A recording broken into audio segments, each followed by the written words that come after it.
Candidate de la deuxième saison des Traîtres, Caroline Margeridon a vivement inquiété ses enfants. Auprès de Gala.fr, la brocanteuse a confié que son fils aîné avait souhaité intervenir pour lui porter secours. Explication. Cueillie à chaud, Caroline Margeridon.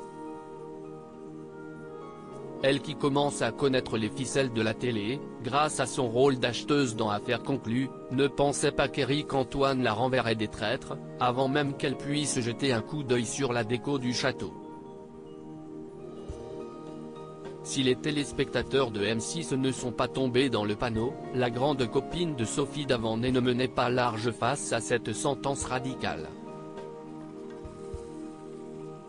Avant d'être repêchée, cette élimination prématurée aurait été ballot alors que la brocanteuse avait imposé certaines conditions à la production pour participer à cette expérience.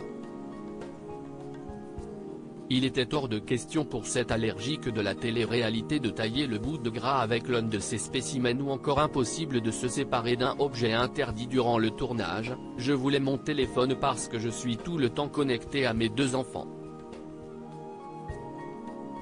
Si jamais il y a un problème, c'est toujours moi qu'ils appellent, confiait-elle auprès de Télé Loisirs. Entre Fort Boyard et ça, ce n'est pas possible. Dès la fin du premier jour de tournage, la maman poule s'est servie de son précieux pour pouvoir rassurer son fils aîné, Alexandre, inquiet de savoir où elle pouvait bien se trouver. À 3 h du matin, je lui ai envoyé un SMS en lui disant « Écoute bébé, ne t'inquiète pas, tout va bien. Est-ce que tu connais ce jeu qui s'appelle le loup-garou ?» a-t-elle raconté à nos confrères de Gala. Fr.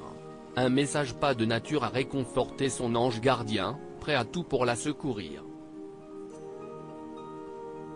Et là mon garçon me dit, je monte dans la voiture et je viens te chercher. Il n'est pas question que tu fasses ça. Entre Fort Boyard et ça, ce n'est pas possible, s'est-elle souvenue, parvenant à trouver les mots pour éviter une exfiltration nocturne. Le risque à payer lorsqu'on a une maman folle à qui rien ne l'arrête.